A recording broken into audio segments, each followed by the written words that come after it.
ನಮಸ್ಕಾರ, ಇದು ಕರ್ನಾಟಕ ನ್ಯೂಸ್. ನಾನು ನವಿತಾ ಜೈನ್. ಈಗ ಹೆಡ್ಲೈನ್ಸ್. ರೈತರ ಸಂಕಷ್ಟಕ್ಕೆ ಸ್ಪಂದಿಸದ ಸರ್ಕಾರ, ರಾಯಚೂರಲ್ಲಿ ಹಿಂಸಾಚಾರಕ್ಕೆ ತಿರುಗಿದ ಅನ್ನದಾತರ ಪ್ರತಿಭಟನೆ, ಪೊಲೀಸರ ಲಾಠಿ ಚಾರ್ಜ್, ಹಲವರಿಗೆ ಗಾಯ.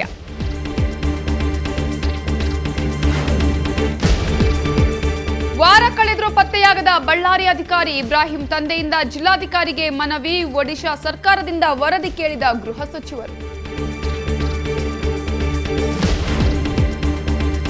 ದಾವಣಗೆರೆಯಲ್ಲಿ ಅನೈತಿಕ ಸಂಬಂಧಕ್ಕೆ ಆಕ್ರೋಶ, ಬುದ್ಧಿವಾದ ಕೇಳದ ಜೋಡಿಯನ್ನ ಮರಕ್ಕೆ ಕಟ್ಟಿ ಗೂಸ, ಮಹಿಳೆಯರಿಂದಲೂ ಛೀಮಾರಿ.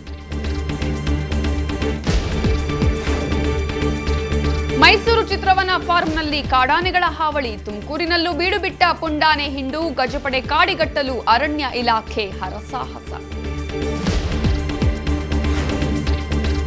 ಮಲ್ಲಿಕಾರ್ಜುನನ ಸನ್ನಿಧಿಯಲ್ಲಿ ಐತಿಹಾಸಿಕ ಉತ್ಸವ, ತಲಕಾಡಿನಲ್ಲಿ ದಿವ್ಯ ಪಂಚಲಿಂಗ ದರ್ಶನ, ಶ್ರೀ ಕ್ಷೇತ್ರಕ್ಕೆ ಹರಿದು ಬಂದ ಭಕ್ತ ಸಾಗರ.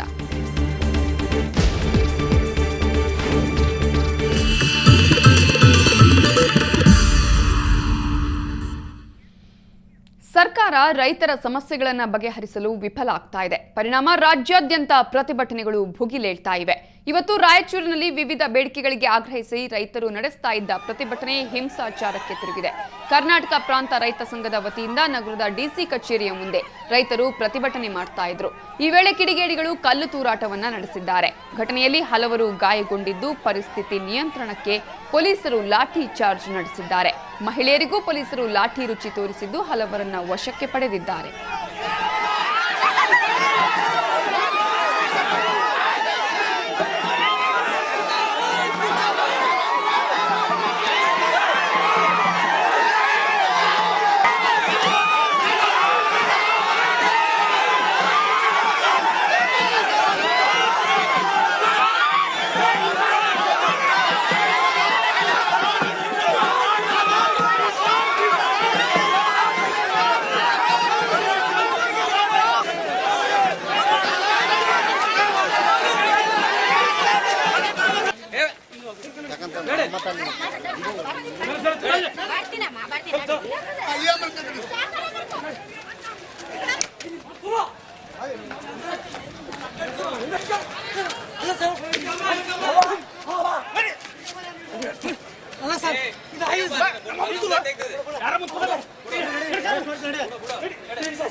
ಬೆಳಗಾವಿಯಲ್ಲಿ ಭೀಕರ ರಸ್ತೆ ಅಪಘಾತ ಸಂಭವಿಸಿದೆ. ನಿಂತಿದ್ದ ಲಾರಿಗೆ ಕಾರು ಡಿಕ್ಕಿಯಾಗಿ 6 ಮಂದಿ ಸಾವನ್ನಪ್ಪಿದ್ದಾರೆ.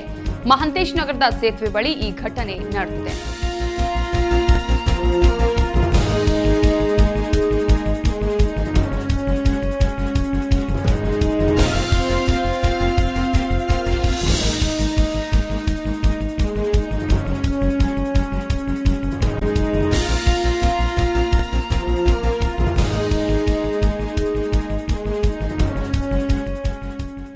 ಬೆಳಗಾವಿಯಲ್ಲಿ ಭೀಕರ ರಸ್ತೆ ಅಪಘಾತ ಸಂಭವಿಸಿದೆ. ನಿಂತಿದ್ದ ಲಾರಿಗೆ ಕಾರು ಡಿಕ್ಕಿಯಾಗಿ 6 ಮಂದಿ ಸಾವನ್ನಪ್ಪಿದ್ದಾರೆ. ಮಹಂತೇಶ್ ನಗರದ ಸೇತುವೆ ಬಳಿ ಈ ಘಟನೆ ನಡೆದಿದೆ. ಈ ಒಂದು ಕಾರಲ್ಲಿದ್ದವರು ಯಾರು, ಎಲ್ಲಿಗೆ ಹೋಗ್ತಾ ಇದ್ರು ಅನ್ನೋ ಬಗ್ಗೆ ಇನ್ನಷ್ಟೇ ಮಾಹಿತಿ ಲಭ್ಯವಾಗ್ತಾ ಇದೆ. ಈಗಾಗಲೇ ಕಾರಿನಲ್ಲಿದ್ದ 6 ಮಂದಿ ದುರ್ಮರಣಕ್ಕೆ ಈಡಾದಂತಹ ಸುದ್ದಿ ಬಂದಿದೆ. ಬೆಳಗಾವಿಯ ಮಹಂತೇಶ್ ನಗರದಲ್ಲಿ ಈ ಒಂದು ರಸ್ತೆ ಅಪಘಾತ ಸಂಭವಿಸಿದೆ.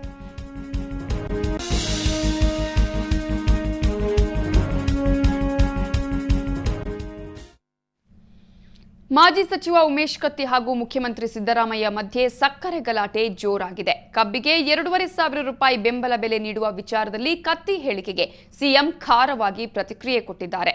ಹಾಗಾದ್ರೆ ಕತ್ತಿ ಹೇಳಿದ್ದೇನು, ಅದಕ್ಕೆ ಸಿಎಂ ಪ್ರತಿಕ್ರಿಯೆ ಹೇಗಿತ್ತು ಅನ್ನೋದನ್ನ ನೀವೇ ನೋಡಿ. ಅಗ್ರಿಕಲ್ಚರ್ ಇರ್ತಕ್ಕಂಥ ಭಾಗ ಉತ್ತರ ಕರ್ನಾಟಕ, ಅಗ್ರಿಕಲ್ಚರ್ ಯೂನಿವರ್ಸಿಟಿಗಳು ಇರ್ತಕ್ಕಂಥ ಭಾಗ ಧಾರವಾಡ ಮತ್ತು ರಾಯಚೂರು. ಇದಕ್ಕೆ ಹೆಚ್ಚು ಅನುದಾನ ಕೊಟ್ಟು ಅಗ್ರಿಕಲ್ಚರ್ ಪ್ರೋತ್ಸಾಹಿಸುವಂತ ಜವಾಬ್ದಾರಿ ಸರ್ಕಾರದ್ದು ಅಥವಾ ಬೆಂಗಳೂರು ನಗರವನ್ನು ಉದ್ಧಾರ ಮಾಡುವಂತಹ ಕಾರ್ಯಕ್ರಮದ ಅಡಿಗೆ ಮಾಡ್ತಿರೋ.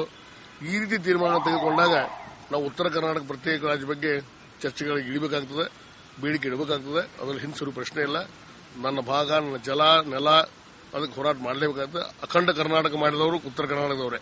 ಪ್ರತ್ಯೇಕ ರಾಜ್ಯ ಬೇಕು ಅಂತಕ್ಕಂಥದ್ದು ಮೂರ್ತನದ್ದು. ಅದು ಅವರ ವೈಯಕ್ತಿಕ ಹೊಸ ಸ್ವಾರ್ಥಕ್ಕೆ ಹೇಳ್ತಕ್ಕಂಥ ಒಂದು ಮಾತು. ಅದು ಅಷ್ಟೇ. ಸರಿ, ಜೈಲಿ ಹಾಕಿದ್ರು ಪರವಾಗಿಲ್ಲ, ಪಾಲನೆ ಮಾಡಲ್ಲ ಅಂತ ಹೇಳ್ತಾರೆ. ನೋಡಿ, ಕಾನೂನಿಗಿಂತ ಯಾರು ದೊಡ್ಡವರಿಲ್ಲ. ಕಾನೂನಿಗಿಂತ ಯಾರು ದೊಡ್ಡವರಿಲ್ಲ. ಇವತ್ತು 57 ಶುಗರ್ ಫ್ಯಾಕ್ಟರಿಗಳಲ್ಲಿ 53 ಶುಗರ್ ಫ್ಯಾಕ್ಟರಿ ಪ್ರಾರಂಭ ಆಗಿದ್ದಾವೆ. ಅವ್ರದ್ದು ಪ್ರಾರಂಭ ಆಗಿದೆ.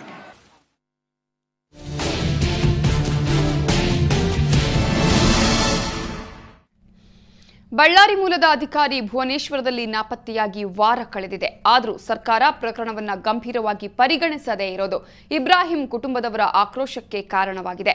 ಮತ್ತೊಂದೆಡೆ ಘಟನೆ ಕುರಿತ ವರದಿ ತರಿಸಿಕೊಂಡು ಅಗತ್ಯ ಕ್ರಮ ಕೈಗೊಳ್ಳುವುದಾಗಿ ಗೃಹ ಸಚಿವರು ಭರವಸೆ ಕೊಟ್ಟಿದ್ದಾರೆ. ಕಷ್ಟಪಟ್ಟು ಮಕ್ಕಳನ್ನ ಓದಿಸಿ ಒಂದು ಒಳ್ಳೆಯ ಪ್ರಾಮಾಣಿಕತೆಯಿಂದ ದುಡ್ಕೊಂಡಿರಲಿ ಅಂತ ಮಾಡಿದರೆ this is the gift from the government of Karnataka and as well as central government. ಇದು ಒಡಿಶಾದಲ್ಲಿ ನಾಪತ್ತೆಯಾಗಿರೋ ಬಳ್ಳಾರಿ ಮೂಲದ ಅಧಿಕಾರಿ ಇಬ್ರಾಹಿಂ ತಂದೆ ಗಿಡ್ಡು ಸಾಬ್ ಅವರ ಆಕ್ರೋಶದ ಮಾತು.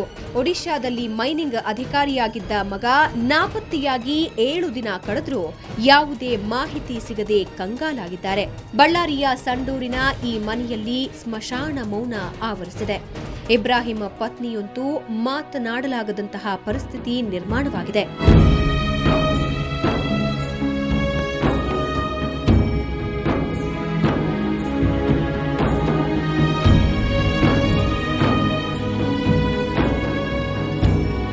ಇಷ್ಟಾದರೂ ರಾಜ್ಯ ಸರ್ಕಾರ ಕುಟುಂಬಸ್ಥರ ನೆರವಿಗೆ ಬರದೇ ಇರೋದು ಪ್ರತಿಪಕ್ಷಗಳ ಆಕ್ರೋಶಕ್ಕೆ ಕಾರಣವಾಗಿದೆ.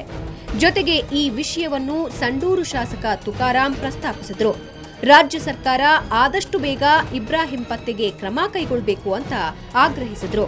ಇಬ್ರಾಹಿಂ ಶರೀಫ್ ಅನ್ನೋರು IBM ಅಧಿಕಾರಿಯಾಗಿದ್ರು, ಕೇಂದ್ರ ಸರ್ಕಾರದ ಇಲಾಖೆಯಲ್ಲಿ ಕೆಲಸ ನಿರ್ವಹಿಸುತ್ತಿದ್ರು.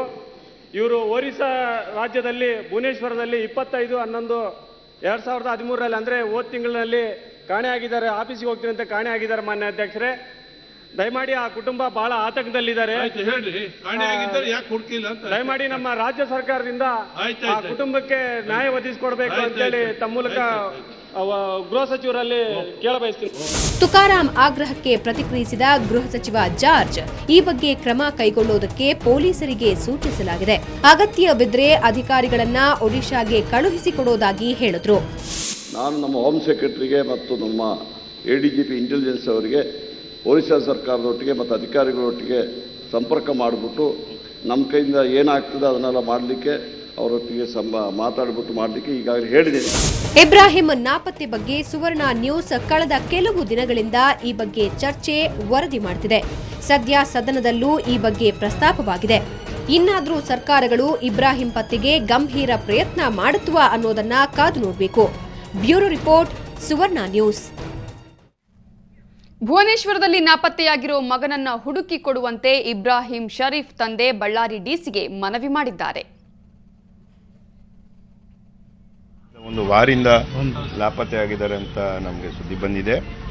ಅವರ ತಂದೆ ಒಂದು ಅರ್ಜಿ ಕೊಟ್ಟಿದ್ದಾರೆ, ಒಂದು ಮನವಿ ಪತ್ರ ನೀಡಿದ್ದಾರೆ ನಮಗೆ. ಆಗಲೇ ಇವತ್ತು ಬೆಳಿಗ್ಗೆ ಮಾನ್ಯ ಜಿಲ್ಲಾ ಉಸ್ತುವಾರಿ ಸಚಿವರು ಮಾತಾಡಿದರು ನನಗೆ. ಅವರು ಎಲ್ಲ ಡೀಟೇಲ್ಸ್ ತೊಗೊಂಡು ಮಾನ್ಯ ಮುಖ್ಯಮಂತ್ರಿ ಅವರಿಂದ ಉಡಿಸ್ಸಾ ಮಾನ್ಯ ಮುಖ್ಯಮಂತ್ರಿಗೆ ಒಂದು ಪತ್ರ ಬರೆಸ್ತಾರೆ ಮತ್ತು ಅಲ್ಲಿ ಪೊಲೀಸ್ ಅವರಿಗೆ ಚುರುಕಾಗಿ ಕ್ರಮ ಕೈಗೊಳ್ಳಲಿಕ್ಕೆ ಅವರು